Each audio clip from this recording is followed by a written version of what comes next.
कांग्रेस नेता और लोकसभा के नेता प्रतिपक्ष राहुल गांधी ने बिहार की राजधानी पटना में विपक्ष द्वारा आयोजित संविधान सुरक्षा सम्मेलन को संबोधित किया। इस अवसर पर उन्होंने संविधान के महत्व पर चर्चा की और प्रशासन व्यवस्था द्वारा संवैधानिक मूल्यों के अब तक के कार्यान्वयन पर चर्चा की। क्या कहा कांग्रेस नेता ने इस अवसर पर, आप सुने उनका संबोधन। मैं आपके भाषण सुन रहा था, संविधान की बात हो रही थी, और जब हम इस किताब को देखते हैं, दिखाइए जरा अपना संविधान। ये देखिए, जैसे ये अचानक संविधान इस हॉल के कोने कोने तक पहुंच गया, वैसा ही हम हिंदुस्तान में करना चाहते हैं। मगर हमारे लिए ये सिर्फ एक किताब नहीं है, ये इस किताब में हजारों साल की सोच है, हिंदुस्तान की सोच है। आपने शुरुआत में कहा कि बुद्ध भगवान की धरती पे आप स्वागत कर रहे हो। बुद्ध भगवान की आवाज इस संविधान में है, और हर स्टेट में जो बड़े से बड़े महापुरुष हुए हैं, चाहे नारायण गुरु जी हों, बसवना जी हों, फूले जी हों, गांधी जी हों, अंबेडकर जी हों, इन सब की आवाज इस संविधान में है। मगर सिर्फ उनकी आवाज इस संविधान में नहीं है। इस संविधान में एक और चीज है। इस संविधान में जो हजारों साल से इस देश में दलितों को, पिछड़ों को, आदिवासियों को, उनके खिलाफ जो अन्याय किया गया, जो लाखों करोड़ों रुपए, लाखों करोड़ों लोगों का जो दर्द है, दुख है, वो भी इस संविधान के अंदर आज तक है।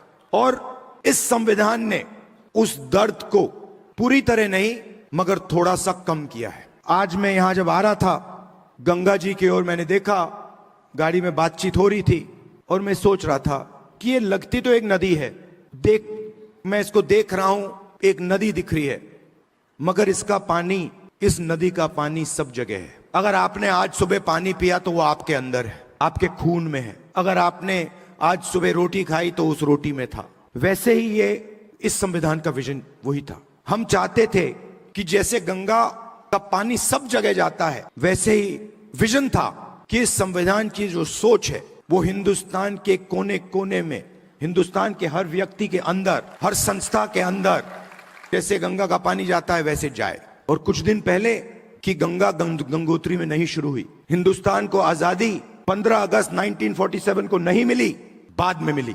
कि 15 अगस्त 1947 को आजादी नहीं मिली तो वो इसको नकार रहे हैं। वो कह रहे हैं, खुले स्टेज में कह रहे हैं कि इस किताब में जो सोच है उसका हिंदुस्तान के लिए कोई मतलब नहीं है। ये आजादी का नतीजा नहीं था, क्योंकि उस समय मुताबिक आजादी तो मिली नहीं। और इसकी सोच को, अंबेडकर जी की सोच को, गांधी जी की सोच को, बुद्ध भगवान की सोच को, फूले जी की सोच को वो मिटाने लगे हैं। हिंदुस्तान की हर संस्था से, हर इंस्टीट्यूशन से, फाइनेंशियल सिस्टम से, इकोनॉमिक सिस्टम से, पॉलिटिकल सिस्टम से, सोशल स्ट्रक्चर से मिटा रहे हैं उसको। आप मुझे बताओ, इस किताब में कहां लिखा है कि हिंदुस्तान का पूरा धन 2-3 आदमियों के हाथ में जाना चाहिए? कहां लिखा है इस किताब? पार्लियामेंट में आते हैं, पहले कहते थे 400 सीट आएंगे तो इसको हम बदल देंगे, और फिर जब आप लोगों ने, हमने मिलकर संविधान की सच्चाई समझाई तो फिर पहले दिन इलेक्शन के बाद आए तो फिर ऐसे आए थे।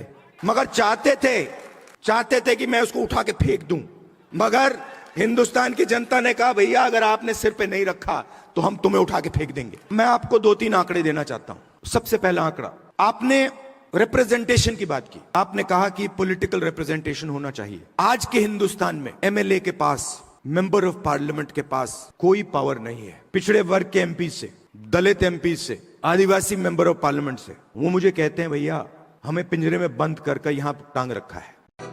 राष्ट्र सर्वप्रथम, राष्ट्र सर्वप्रथम, राष्ट्र सर्वप्रथम, राष्ट्र सर्वप्रथम।